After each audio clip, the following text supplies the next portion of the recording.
Join UF Hall of Famer and 14-year NFL vet Shane Matthews every weekday as he brings you all you need to know about your Florida Gators, including news, analysis, and opinions with some of the biggest names in sports.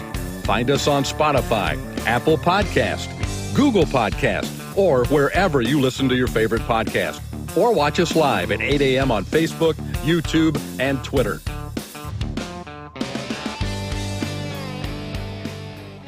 Welcome to a Thursday edition of the program, Podup with Matthews in the morning from the Crime Prevention Security System Studios, large enough to serve you, small enough to care. It's Friday. We got Brent Beaird. We'll have Seth Harp in the second portion of the show.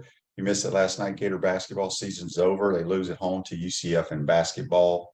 Now you can focus all your attention on Gator spring sports. Baseball cranks up with a series at Alabama. And March Madness. If you want to get in our March Madness contest, we'll have Jared post the link. You got a couple more hours to get in for the competition. We'll give a prize pack away, but we got quite a few people in it so far. So we'll have Jared put it on the Facebook Live feed today, and you can log in and do your picks. Let's go to the Titan More Hotline, and we're joined by our college football analyst and Heisman Trophy voter, Brent Beaird. Good morning, Brent. How you doing, my man? Shane, good morning. We are. I tell you, it's a wonderful time of year in a lot of ways with March Madness going on and spring football. We've got a lot of the teams are in play. We got Georgia started, South Carolina started this week. Next week is Tennessee, Texas A&M, Ole Miss, and Alabama. But amazingly, Missouri has its spring game Saturday. Wow. So they'll be wrapping things up. And Shane, I'm sure there's different ways of looking at it. Some coaches want to delay, give their coaching staff time to get ready and start later. Someone who started earlier.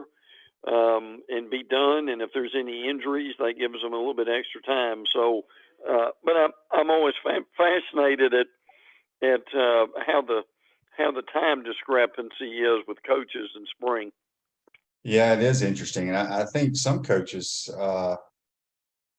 probably don't care. And there's other coaches you mentioned. I think if you have it real early, if you do get somebody with a shoulder injury or get banged up, if they have to have surgery, they can have it and possibly be ready for fall practice. But yeah, some guys have several weeks left in spring, and some are finishing it up. Brent, before we jump into that, has Brent Beaird done a bracket? Who you got in your Final Four? I did. If I can remember who I've got now. Frankly, let me see if I can find a bracket here. I did it last night. As a matter of fact, with that, let's see. I've got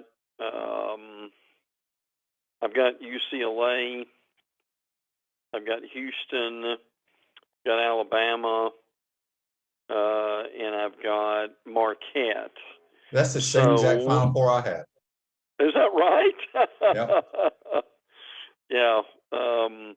And have got Alabama beating I'm pretty sure it was Kansas to win it all. So not sure that's going to happen, but it's always fun to do brackets. Yeah, it is, no question, and it all kicks off today. So if you do want to get in our bracket challenge, it's through ESPN. I think the group name is like Shane Matthews with Podup, right. But there's a link on all our shows. So make sure you click on that and join the program. Brett, let's start with Alabama. What's going on with Alabama during their spring ball? They have yet to start, and they've got a bunch of new coaches too. But the thing that came out yesterday was the Alabama staff likely is the highest paid staff altogether. They're making $9.1 million. Last year, Ohio State staff made $8.8 million. Now, the thing you see is Kevin Steele and Tommy Reese, the new D coordinator and new offense coordinator, Steele from Miami, Reese from Notre Dame, both have deals worth $1.9 million. Now, that's their base salary. That runs through 2026. Now, Bill O'Brien was there. He made 1.1. Pete Golding made 1.7. I think my point is, and we thought that this would happen a few decades ago, that we would be coming close to a time. I mean, what we're basically saying here is Steele and Reese make $2 million a year. Now, that's amazing in it, Shane, really. I know it's getting commonplace now, but we wondered years ago when they were paying coordinators $500,000 and $750,000 if you wouldn't have a coordinator making $2 million and eventually $3 million. So we've got coordinators now making what head coaches used to make years ago. Yeah, and I think you're going to see those salaries increase more and more each year, Brent, just to try to entice college coaches to stay in college. I think you're going to see more and more guys take pay cuts just to leave college athletics, but we shall see. Arkansas got some bad news from one of their players. Yeah, Sam Pittman mentioned on Tuesday they've got a redshirt sophomore wide receiver, Jaden Wilson, was in a car wreck and he cracked his tibia, so he's going to be out for 6 weeks. Had 133 plays last year. Had most of them came in the Liberty Bowl, and the win over Kansas, that 55-53 basketball game. 6'3", 178.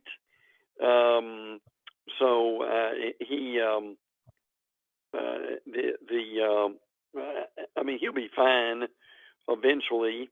He'll just miss the rest of spring. Real quick for Arkansas, J.M. Singletary is a 5-star quarterback who originally signed with Georgia, but he is now with Arkansas. So that's a big help for them too. So that they're filling some voids here as spring goes along for the Hogs too. So anyway, the Hogs ran 500 last year, looking for better things this year. I think one of the more interesting teams to watch this year coming up would be the Auburn Tigers. We all know that they've been very disappointing the last few years, but Hugh Freeze he's really won everywhere he's been. Whatever you want to think about him, he's a good football coach, and he has a certain style of offense that he runs. What can you tell us what's going on in Auburn? I did see in your notes they have some big wideouts, which if you go back to when he was at Ole Miss, they had the A.J. Brown, who's now playing for the Eagles. There's a couple other big, tall receivers. I can't remember all their names, but that's what he likes on the outside. He does. Landon King is 6'5". Camden Brown, 6'3". Malcolm Johnson and Coy Moore, 6'1". Now, they're also at tight end. They've also got Michael Riley Dunker is 6'5". Brandon Frazier is 6'7". They've also got some transfers. Nick Martyrs from Cincinnati, he's 6'6". Rivaldo Fairweather is 6'4", and he can really jump. So whether it's Robbie Ashford that comes out of this, or T.J. Finley, or Holden Grenier, they've got some big targets to throw to. And I guess, Shane, help me on this. If you're an offensive coordinator, quarterbacks coach, and you've got some big targets, I'm guessing you're probably looking at some mismatches on some of these 6-foot cornerbacks that you can take advantage of, aren't you? Yeah, there's no question. That's part of the game is finding the mismatches or just having the size out on the outside. Corners usually average anywhere between 5'10", 6 foot. Sometimes you'll get some 6'2" guys that can have the ball skills to play corner. But I think the biggest thing is, when you go look at these, because there's so many tall athletic guys nowadays that can run, it's what kind of ball skills do they have? I mean, you could Yeah. just because you're tall and you have a mismatch doesn't mean you still can play the football. Because I've seen it a lot. So it'll be interesting because he's got a lot of big, long guys. We'll see, and I'm sure they've done their research. You're not just going to sign somebody if they don't have ball skills. So that goes a long ways. The Gators now have got a wide receiver coach, Brent. Well, I've always liked Billy Gonzalez. Now, he's been around a little bit, which I think will help him and help Napier as they're looking at different mismatches themselves in wide receiver. Now, to catch up with Gonzalez, he left Florida. He went to LSU for a couple of years, and then he was co-offense coordinator, receivers coach at Illinois, and then he was with Dan Mullen for a while at Mississippi State. He was there from 13 to 17. Went to Florida. He actually was in last year. Was with Florida Atlantic. Then he joined Marshall in February. So he wasn't there very long. So now he is back at Florida, replacing Kerry Colbert at this time. Couple other things real quick. Jaden Hill is back. He's healthy, which is good news. They really thought a lot of him before he tore his ACL in fall camp in 2021, so it's taken a while to get back. The Gators are actually on spring break. I've heard some pretty good things about Graham Mertz just being a solid quarterback who can make routine plays. And I understand now their roster is up to 105 guys. Billy's goal is to get up to 135. So I would say with all that, some fairly positive news coming out of Gainesville. Yeah, I've never really understood. I'm trying to think back to my playing days in college about, start practice, then you have spring break and you come back and finish practice. That's a little strange to me. It is. I mean, we may have done it, and I don't remember it because back in those days, you don't think about silly stuff like that. But, the Gators, it was officially announced this week as well that the Gators are going to kick off college football against the Utah Utes out in Salt Lake City. They have not given a kickoff time yet for that game, though, yet, right, Brent? I'm sure it's a primetime game. What would be my guess? Now, the reality of it is, I wonder, Shane, could this game be a little bit later than normal? Meaning, could this game kick off like at 9 o'clock or something like that? I'm not saying it will. I'm just saying that with it being in Utah, that will be interesting to see. I like this idea. I've talked to Gator fans who can't stand it. But, you're pretty much – now there'll be a lot of games on Thursday night, August 31st, because it's Labor Day weekend, basically. But, it gives you a chance to go ahead and get going a couple of days early. Certainly if you have injuries, that would help you for week 2. And that will be a real challenge during the off season to get ready for Utah. Yeah. I don't know if there's been any news yet or not. Brent, have you heard anything about the status of Cam Rising? There was reports that he tore his ACL in the Rose Bowl. So yes. I don't know. I would highly doubt if he did, he would be ready to go week 1. Now they think he is with the technology and rehab that there is now. That he would be ready for the season. But one thing I've learned from you over the years is just because you're back doesn't mean you're ready. Mhm. I mean, I've talked to a lot of guys who've had ACL injuries, and they said basically, Shane, it was one thing to be ready physically, but they said they really weren't comfortable and confident in their knee until maybe a year later. Is that logical? Yeah, I never had a knee injury, thank goodness. But yeah, that's very true. But again, as you said, with the new technology, things have changed quite a bit. Him being a quarterback, he does like to run a little bit, but usually when Yes. you're a tailback or a receiver or a DB who has to do a lot of sharp planning and cutting during the course of a game, I can see from a mental standpoint being a little concerned. But I don't know. I mean, obviously, well, if he doesn't play, that helps the Gators. At Chris Doring Mortgage, they do mortgage lending right, helping home buyers throughout Gainesville and North Central Florida. Call Chris Doring Mortgage today at 352-244-0840. Speaking of Brent Beaird here on the Titan Tomorrow Hotline. And we'll have Seth Harp in the second portion of today's show. Brent, what do we got going on with the Georgia Bulldogs? Well, they've started practice, and so they are up and going. Everybody wants to know about the quarterback, Carson Beck, Brock Vandergriff, Gunnar Stockton. That's your quarterback room. A lot of people think Beck, since he's been there the longest, will get the job, similar to Stetson Bennett in buying his time.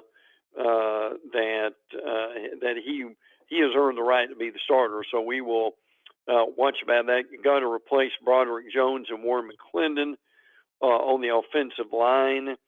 Kendall Milton, Dejon Edwards, and Branson Robinson are back at running back. Boy, it seemed like Kendall Milton's been there a long time, hasn't it, Shane? A couple of receiver additions that are absolutely humongous for them. Ra Thomas from Mississippi State, his legal issues have been cleared up. Dominic Lovett from Missouri, who is a big-time receiver. That's going to help them tremendously. They've got to replace Jalen Carter and defensive tackle Nolan Smith and Robert Beal at outside linebackers. Keely Ringo, cornerback, Christopher Smith also have left. They've got 18 early enrollees. That's a lot of guys, but they've got an easy schedule. They've got Georgia talent, and I think they'll probably reload again this year. Yeah, it's interesting how their schedule always falls into place. LSU Tigers, any noise, any news coming out of Baton Rouge? Yeah, they're up and going too. The latest thing for them is an off the field thing, and this is for 2024. This is not this coming year, but next year. They're going to play in a very intriguing game to open the season. They're going to be playing Southern Cal in Las Vegas. Wow. So how about that, Shane? That's going to be a Sunday night game. ABC's going to televise it at 7:30. So, boy, if you're looking for two brand names to play on Labor Day weekend, well, you've got it. They've played twice, one in Baton Rouge. I remember this game distinctly back in 1979, listening to it, and LSU almost won that game. It was 17-12. USC was number one in the nation then, and LSU really gave them a scare. LSU won in '84 in Los Angeles. That was a lifetime ago for both those games, but that was just announced. John Emery, the running back, has been basically suspended for the spring. I think it's been more academics than anything else, trying to get that together for him. Emery's a good running back. He's just on and off for various reasons. They've been in practice for about a week in Baton Rouge too. But I tell you, Shane, when you look at the talent that they have got, I mean, my goodness, they go to SEC championship game in Atlanta last year, and I think they're going to be better this year, frankly. And again, we can't forget the opener against Florida State in Orlando. I think that thing may be either a sellout, or I think it'll be very close as we get on into the summer. Oh, I think it'll be packed, Brent, quite honestly. LSU Yep. travels, and for them to be able to go to Orlando to party, they will be there. And FSU, they expect a big year. I'm still skeptical. I still think Clemson wins the ACC, but we shall see. I haven't heard a whole lot of noise coming out of these two places, A&M and Tennessee. Have they started ball at Tennessee? Because they're the $8 million quarterback, I think, is already enrolled. I'm just curious if you've heard anything up from Knoxville. They've not started. They actually both start on the same day, on March the 20th. So it's still a few days away. But yeah, as usual, there is the guy you're talking about is now Joe Milton. We think is going to be the quarterback at Tennessee, but they've got their $9 million guy, Lama Leva, is I believe how you pronounce that. But I mean, he is very talented young quarterback. But still, there's a lot to be done at Tennessee too. Frankly, now their spring game is on April the 15th. Their third down defense last year was terrible, and they've got to improve that. This is amazing when you think about it. That last year, at one point on third down defense, they were allowing the opponents to convert 52% of the time. That's very unacceptable in a chain when you think about it. Mercy. But that's going to be interesting. And A&M same way. They'll be starting on the same day on the 20th. Walter Nolan, the defensive line, they think their defensive line may be the best in the nation. And Walter Nolan is one of the reasons a lot of folks wanted him. He improved as it went on. They are trying to improve their defense, I think, as much as anything else, because Evan Stewart, Anaya Smith, Hunter Weigman, a lot of those guys are going to be back. Bobby Petrino is going to be the new offensive coordinator. So there'll be a lot of news once they get up and going for spring practice.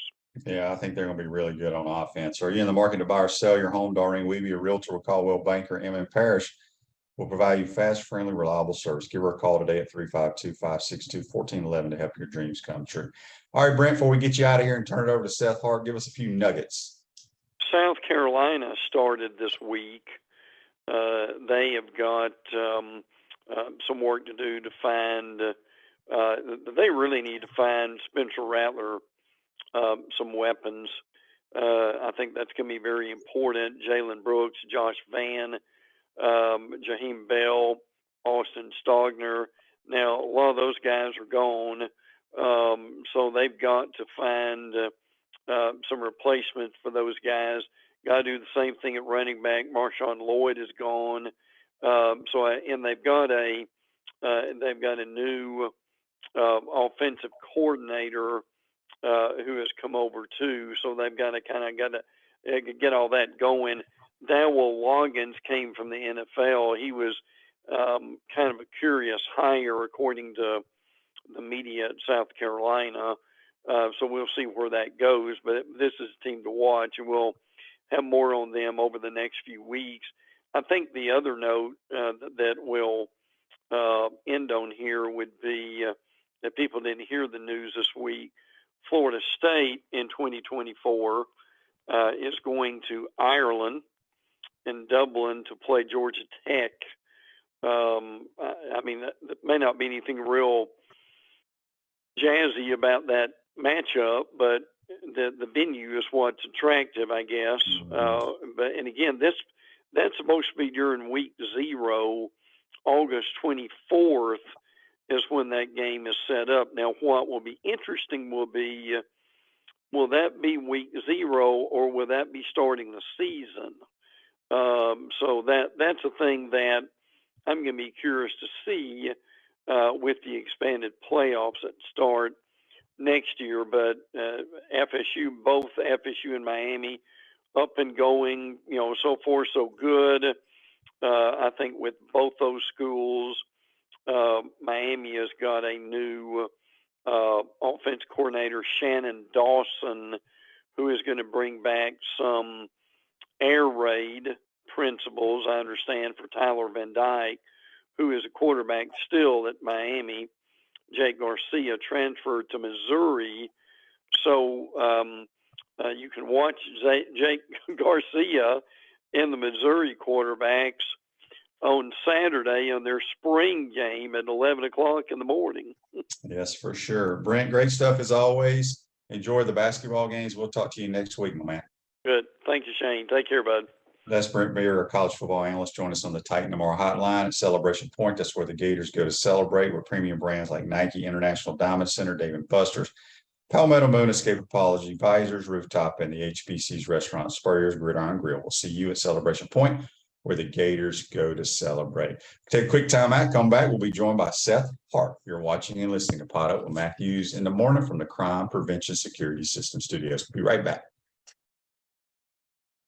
We want to take this moment to thank our sponsors who keep the show going and pay the bills. Our premium sponsors are Crime Prevention Security Systems, large enough to serve you, small enough to care. Titan MRI, Gainesville's only locally owned and operated MRI facility. Meldon Law, the only official injury and accident law attorneys of the Florida Gators. Peaceland Dental, Gator Nation's first choice for dentistry in Port Charlotte. Comfort Temp, comfort is our business, peace of mind is our promise. Campus USA Credit Union. QC Kinetics, live pain-free with QC Kinetics. Dave & Buster's, eat, drink, play, and watch. Our gridiron sponsors are Auto ER, UF Bookstores, Celebration Point Town Center, Chris Doring Mortgage, Silverback Concrete Co., Ruse Ogre State Farm Insurance, Doreen Wibby, Realtor Caldwell Banker, MM Parish. Our touchdown sponsors are Adams Ribs, Gator Dominoes, Celebrate Primary Care, Gator Bait Media, Okido America, Style Cuts, Ironwood Golf Course, Big Mills Cheesesteak, McDonald's of Gainesville, 84 Lumber, Tropical Smoothie Cafe, Aver and Smith, Dowling Signs, Baker's Sporting Goods, Silver Cube Billiards and Sports Bar. If you're interested in promoting your business on the show, call Freddie at 352-284-3733. If you like what we're doing here, make sure to follow us and support the businesses that support us. Hi, Steve Spurrier here. You know, making a reservation at my restaurant is easier than a Saturday afternoon homecoming game against Vandy. You don't have to call or email. Just go to spurriers.com, hit the reservation button, pick a date, number of guests, and a time. It's so simple, I can do it. In fact, I just did. Maybe I'll see you tonight.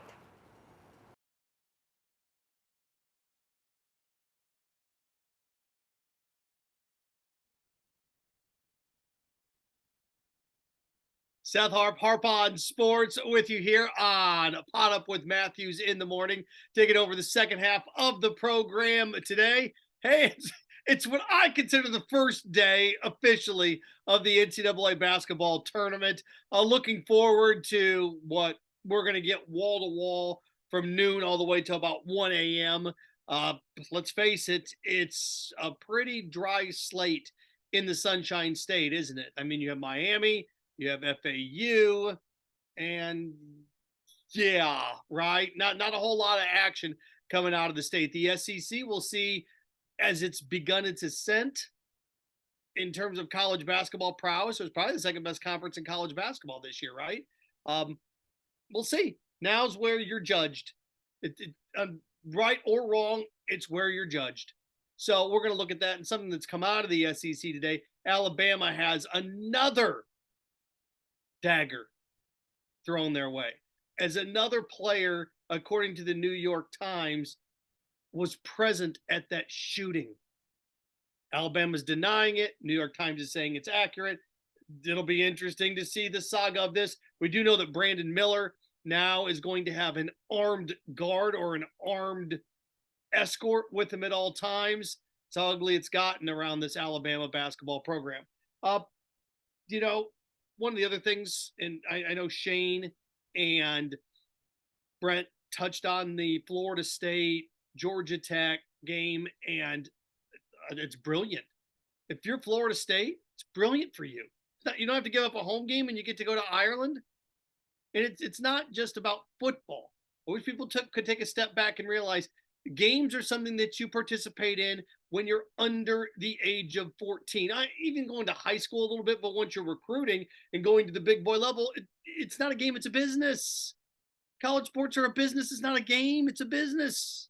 Well, it's a game inside of a business. I always try to tell people sports are the toy department at the store, but Mattel is a $7 billion company annually. They have CEOs, they have shareholders. Yeah, big bucks. Again, Seth Harp, Harp on Sports with you here. If you have any questions for us, fire away, courtesy of Meldon Law Facebook Live questions for you. Be more than happy to answer them. Also, I am here, courtesy of the Titan MRI Hotline. Wanted to start off with the game last night. It's embarrassing. But what happened to Florida basketball last night on that national stage was embarrassing. It was. There's no other way to cut it. There's no other way to twist it or turn it. It was embarrassing. And the one thing that I keep hearing is, yeah, but we're not very good right now. Wait till we're good. Gang, they're in the NIT too. UCF's not any good either. But wait till we get our elite talent. Okay. UCF, was it 4 years ago now? It's hard to believe it's been 4 years ago now. Went to the second round of the NCAA tournament and had Duke and Zion and Barrett and those guys beat. Didn't beat them, but at least had a moment. I can't think of the last time that this Gator basketball team had a moment. Just a gigantic movement for 40 minutes last night is what that was. It's pretty, I was on the couch last night watching the game, sitting there, hanging out with my dog. And I'm like, am I going to watch the rest of this? Am I actually going to watch? And good thing, Mark Wise does a show with us at the station. Mark's brilliant, by the way. If Mark ever wants to give up the daily TV thing, Mark can host a daily talk show. It's funny because he and Mike Morgan are sitting there talking, and they're doing their best to make this somewhat interesting. And, they start talking about there's no such thing as a bad assist right now. Just get your points. And I'm sitting here and I'm watching this thing. I'm thinking, oh my God, we're in garbage time and there's 14 minutes to go in the game. We're in garbage time in this basketball game. I felt bad for all the Gator fans that went out there and had to watch that. Here's the thought process of, okay, we're in the NIT. We're going to figure this out. And it's what happened to Florida last night is so different than what happened with Clemson. Clemson was competitive. They just got beat by a team that was hungry. And now in the last, in the last 16 months, UCF has bullseyed the Gators in football, and they've bullseyed them in basketball. And this is not one of these situations where Florida's a 3 seed and UCF's a 14 seed in the NCAA tournament and the talent's great. No, you're on even playing field right now. And UCF's about ready to join the Big 12, which means $30 million more per year in revenue for them. At least $30 million per year more in revenue. They already got a campus with 65,000 students, close to it. Is it even more than that now? They're in Orlando. I got news for you. It is as bad as the product was on the court last night for 40 minutes. They're going to become more dangerous. And I know it's not something anybody wants to hear, anybody wants to deal with. The big 3 in the state of Florida. All of a sudden, UCF's peeking their head around the corner and going, ACC, SEC, ACC, Big 12. We want our seat at the table now. For the longest time, the UCFs of the world, and FAU and FIU, they never really had, they're always at the kiddie table. Now UCF's like, okay. Well, just the NIT, it doesn't matter. It matters to them. You are hosting. It matters to your fans that spent all that money. Now, it may not be a lot, but they spent their money and they spent their time to show up. And that was an egg. That was not only an egg, that was a dinosaur egg that they laid last night. And look, blaming Scott Strickland if you want to, go for it. Okay, Scott Strickland's fault. How? How? That was a moment. That last night was players responding to a situation. And I'll never ever sit there and say that they quit, because when people accuse people of quitting, that's something else. All right, that's a different level. They quit. Now, did they get drilled? Yes. There are guys competing to the end. Now you can say, well, they didn't care. Well, you should have. It was embarrassing. It was embarrassing. So, look, and I keep writing things down about how much money is involved now that UCF's going to be in the Big 12. And, their facilities aren't up to par. It's not what Florida has. It's not what Florida State has. It's not what Miami has. Not yet. But Johnny Dawkins is a good basketball coach. Gus Malzahn is a good football coach. Now you're going to put him in the Big 12 where there's more money rolling in. And I see the same thing. It's like, well, they're not as good as us. The minute you start walking around with the attitude that we're better than you and you get beat by them, yeah, but we got more tradition than you. Tradition doesn't pay the bills, gang. Doesn't pay the rent. It doesn't. Tradition is something that you hang on your wall. Success is something that keeps the lights on. Good gracious. Courtesy of, it just is embarrassing. It's embarrassing. Little brother. It's like, well, wait till we're good. They're not any good either. They're 18-14. They were 18-14 in their of a conference. Then were they 500 in their conference? And they come in to your gym, and it's a line from Animal House. When the gang goes to see Otis Day in the nights, that guy walks up, was it to Boone, and says, "Do you mind if we dance with your dates?" That's what happened last night. UCF walked into the O'Connell Center and told the Gator basketball team, "Do you mind if we dance with your dates?" They danced all right, danced for 40 minutes. Dan writing in said, "I never agreed with you more." Said it's embarrassing. It's the fact that it was UCF too. They've done it to you in football and basketball. Greg, second half whipping by UCF. My dad was a coach for 40 years, and he always had this term. He said, "Boys, you got racked tonight. You got racked." And he said, in case any of you don't know what that means, that's a royal ass kicking. And this is one of the things where it's kind of a gut check. You get embarrassed and you rise from the ashes from it like a phoenix. UCF. And look, there's nobody that thought it was more childish when they claimed to be national champions and hung up banners and did things like that. I'm like, all right, fine, whatever. But the minute they created their own trophy ceremony, it's like, all right, that's about enough of this. And, a lot of people thumb their nose like, oh, come on, knock that stuff off.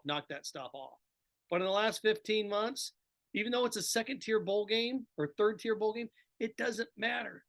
It doesn't matter. Anytime they have a chance to break a piece of you off, they're going to do it. And they're doing it without the resources that they're about ready to get.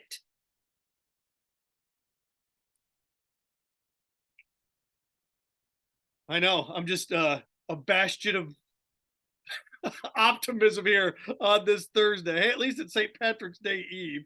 Podup with Matthews in the morning is courtesy of Celebration Point. It's where Gators go to celebrate. Premium brands like Nike, International Diamond Center, Dave & Buster's, Bass Pro Shop, Regal Cinemas, Advisor's Rooftop, and the HBC's restaurant, Spurrier's Gridiron Grill. We will see you at Celebration Point, where Gators come to celebrate. Greg, don't have to worry about hanging that banner now, Seth. Correct. No debate on what do you do if you win the NIT. Is that better than going to the NCAA tournament? Joe writing in. Greg says Kugel may change his mind about staying. He might. I don't know if you guys saw the tweet that, come on, Edgar Thompson of the Orlando Sentinel had. last night where he's like, I don't want to talk about that right now. I don't want to talk about that right now. That's not a good sign. Because if you're, hey, I'm not going, look, I love it here. I want to stay here. This isn't a trade craft situation where, when coaches are talked about jobs, it's in the coach's financial interest if you're a candidate for another job not to say anything, because by not saying anything, your agent can negotiate with the AD and get your price up. If you offer, hey Seth, are you interested in the Texas job? Yeah, you know what? I don't really want. I'm not focused on that right now. I'm the head coach here. I want to focus on what's in front of us. Coaches say that stuff. Why? Because they know the interest from the other school is going to drive up your value, making a new contract. Riley Kugel, there's no what interest you going to do. There's no well, I guess there could be NIL money here. Not good. Not good. I'm going to pivot into Alabama here in a second. I want to do a couple more things on Florida UCF. Joe writes in. He says, Seth, has Scott Strickland made a good hire yet? What has he done to hang his hat on since being at UF facilities, getting built no matter who was the AD? What has he really done to hold that position? Well, I mean, look, Dan Mullen, like it or not, did take you to 3 straight major bowl games. Then he fizzled out. But he did take you to 3 straight New Year's 6 bowl games. Mike White wasn't Dan's, or excuse me, Mike White was Jeremy's, right? So Todd Golden in year 1. It's one of these things that I think next year is a gigantic year across the board with this university athletically. The word that you're going to hear time and time again next year is progress. What progress has been made? What progress has been made? And again, I mean, Kelly Ray did have success her first year as the women's basketball coach, but those were all Cam's guys. Those were all Cam's recruits. Those ladies were the ones that he brought in. Now, their relationship soured, obviously, but you had players transferring out of her program too. So it's an interesting question, Joe. And to me, if what you are is you've prepared what I look at Gator Sports are right now is you prepared your Thanksgiving meal and you've got your turkey in the oven and it needs to cook for 6 hours. It's only been in there 3. I don't know yet, but it's going to cook for a couple more hours and I'm going to know coming up here a little bit sooner rather than later. So progress. Now, it will have nothing to do with Scott, but a lot of people wanted Sully to leave. I will defend Scott in this instance, right? There was a lot of pressure, especially after two years ago when this team was preseason number 1, right? And just laid a gigantic egg. Was at South Alabama that boat raced Florida here in Gainesville. And a lot of people, just let him go to LSU. Let him go to LSU. We'd be better off without him. Let him go to LSU. They kept him. Now, there's a lot of money involved, but this whole thing, there was a big push. A lot of fans, a lot of people, a lot of alumni wanted Sully out. Scott Strickland chose no. He's staying. Look what this baseball team's doing now. So there's sometimes the moves that you don't make, right? Greg says the Billy and Todd hires better work out. Yeah. Coaches are usually allowed, or ADs are usually allowed 2 football coaches. They're not allowed a 3rd. So there you go. All right, there's that on that front. When it comes to a little enlightenment when it comes to Gator sports. I don't know, right? At least we'll have baseball tonight. By the way, the radio station, what we're going to do, the ESPN 98.1 FM 850 AM WRUF. Of course, Gator baseball against Alabama Thursday night tonight. Then tomorrow, whether or not they play a doubleheader, don't know. Just look at it this way. Anytime softball and baseball aren't playing, the station will have the NCAA tournament on. And I'm at the mercy of it too. So that's where we are on that. Okay. Podup with Matthews in the morning. Service of Peachland Dentistry. Gator Nation's #1 choice in dentistry for Port Charlotte and surrounding areas. Visit them at peachlanddental.com. Every Friday, Peachland Dentistry, JC, and the QB's weekend picks. Something that came out today I saw it just before I hopped on the air, and to me, it's like, oh boy. The New York Times is reporting that there was a fourth Alabama basketball player at the scene of the shooting that took place a couple of months ago. We know that Darius Miles, the charges, Brandon Miller, the supplying of the firearm to the situation, Jaden Bradley also there. They're now saying, according to the New York Times, Kai Spears, a freshman, was also there. Alabama has come out and said this is not true. Okay. We also do know now that Brandon Miller, Alabama, has decided it's in Brandon Miller's best interest to have an armed guard, an armed security official with Brandon Miller during the NCAA basketball tournament. Okay. You don't have to have been charged with a crime to have done the wrong thing. So many times in sports that a player will be suspended, a coach like Chris Beard will be let go at Texas, and you'll hear somebody say something along the lines of, well, he wasn't charged. Charges were dropped. So you don't have to be charged with a crime to lose your job. You ever been laid off? Ever been fired? Did you commit a crime? No, but you still got fired. You still got laid off because of the position that you put yourself in financially, maybe not your fault. Been there, right? Been part of downsizing. I've been part of downsizing at companies. I didn't do anything wrong. I didn't commit a crime. So coach gets let go. Somebody gets removed. Oh, well, look, they weren't charged. Charges were dropped. So you got to bring them back. No. No. You don't have to be charged with a crime to do the wrong thing. For Alabama's sake, they better hope that this New York Times story is false, that there wasn't a fourth Alabama basketball player there.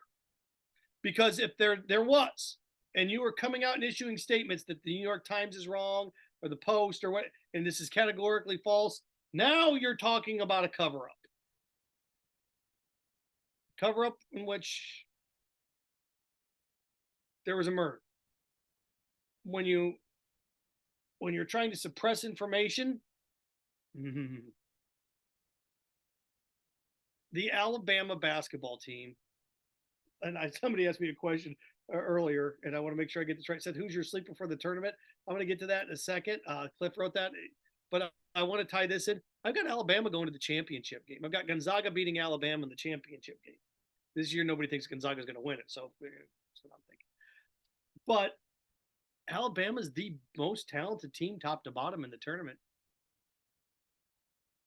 But boy, they are a lightning rod right now. And that whole situation is atrocious. The fans wearing the shirts at the SEC tournament, killing it our way through the SEC. Shame and pride and all those things. Shame exited stage left with shows like Honey Boo Boo and, I want to marry a little person and that type of Joe Millionaire. It's been gone 20 years. Humility and shame. That exited stage right, in the early 2000s, maybe even before then a little bit. So it's like, what happened? Well, it's been gone for a while now. All right. The Bachelor. I want to marry somebody that I've never met. We're going to do it on TV because that's, exit stage left. So when I see this thing with Alabama and I'm thinking, okay, well, there's always something else. There's always something else that's coming along. There's always something else. And I don't know if they're covering anything up here. I don't. But when you have reports that there were another basketball player that was there, Alabama denies it. New York Times says, no, there's another player there. And usually when major publications run a story like this on the eve of the NCAA tournament or in the morning of it, They usually got you. So, Greg writes in, Seth, how does Alabama know if this kid was there? Because he said so. Uh-huh. Cameras, investigations, talking to other players. I don't know if they know. Yeah, maybe I wasn't there. Oh, maybe security can't. I don't know. Who knows? It's a great question. About the investigation, usually they pull security cameras and see things of that nature. Now, he may have come and gone, or at least who knows what exactly happened here. But a fourth Alabama player, a guy by the name of Kai Spears, has now been said to have been at that shooting, or at the site of the shooting. Again, well, he didn't commit a crime. You don't have to commit a crime to do the wrong thing. I'll give you an example, and I try to tell this to the students all the time. There are all sorts of things that you can do that are heinous that aren't criminal. All the time. If you boo players in a Little League baseball game, is that a crime? If you boo and jeer first and second graders in a T-ball game, is that T-ball? Maybe a little bit, yeah. It's not a crime. Boo, you can't hit Tom. Oh, little Billy can't hit. Boo, boo. It's not a crime. Shouldn't do it. Is it a crime to fart in a crowded elevator? No, shouldn't do it. Shouldn't do it. Just some of those things. Seth, don't forget about Joe Schmo. Cliff, good point. Good point when it comes to these shows. Okay, so again, it's Alabama. You have another layer to Alabama as we hit the NCAA tournament. Let's see here. Sleeper in the tournament. I've got Louisiana winning a game. I'm not a big guy picking, oh, you got to pick a bunch of 12 seeds and 13 seeds. No, I think my Final Four are 1 seed, 3 seed. And I get a lot of, hey, man, that's no fun. You need to pick a bunch of upsets. That's not how winning's done in these things. I always win these brackets. Watch, I'm going to win the Podup with Matthews bracket challenge. If you haven't done it, get it in. I know that the page is still open here on Facebook. So once you're done listening to this, get in there. I always win these things. Why? Because I don't go through and pick a bunch of 12 seeds to go to Sweet 16. I don't. I find one or two and I ride them a little bit. The one I know, I have Louisiana winning a game. I have FAU. Trying to think of, but that's a double-digit seed. I have A&M losing right away. The Utah State, I got a 10 seed. I'm trying to think if I got any. I know I've got 2 12s. Louisiana is the one that I have flying through here, and then Pitt. I have Pitt as a double-digit seed winning. I know Kyle Crooks left Kennesaw State. I just think their matchup is a little bit too tough, and that's what's amazing about Cinderella. You go back through and look. Anytime you try to predict one of these, you're never going to get it. Oral Roberts, you're never going to see that coming. St. Peter's, you're never going to see that coming. 25 years ago, Valparaiso, Bryce Drew, you're not going to see that coming. What sucks about that is my alma mater that day, Western Michigan, knocked off Clemson. Coach Barnes at the time at Clemson before he went to Tennessee. It got lost in the shuffle. I just remember that day it was Cinderella dressed in yellow because it was Valparaiso, Western Michigan. I think it was Iona. Was Iona the third one? I think it was the third one. Really, really quick. Florida State playing in Ireland.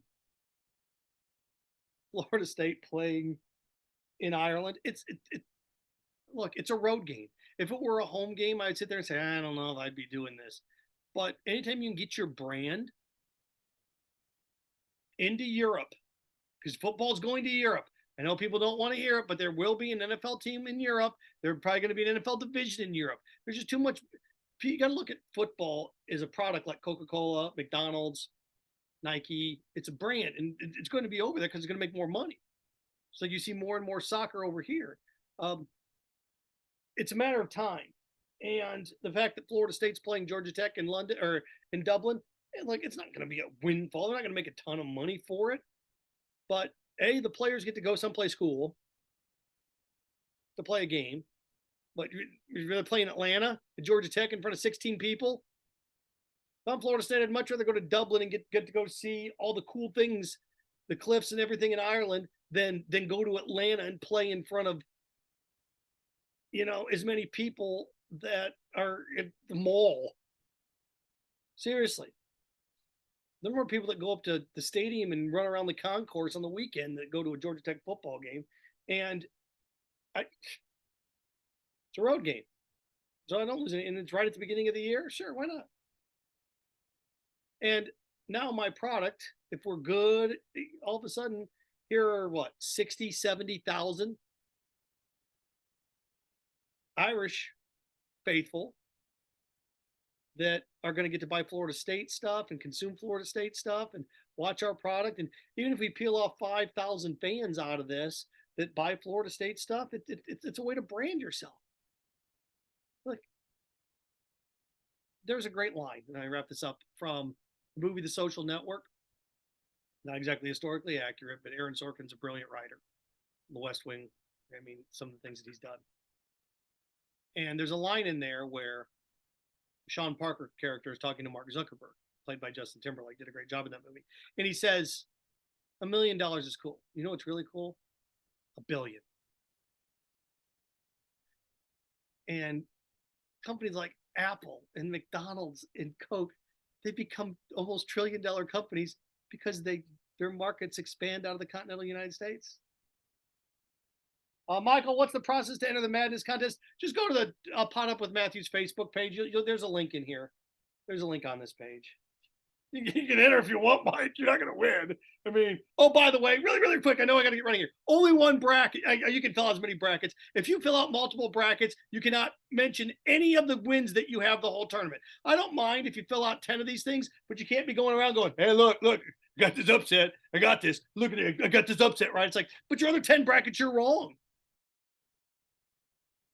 I always get a kick out of people that have like 7 brackets and they fill them out, and I get it financially because you're trying to win. It's an investment strategy like lottery tickets. But if you fill out 10 brackets, you can't talk about how brilliant you are.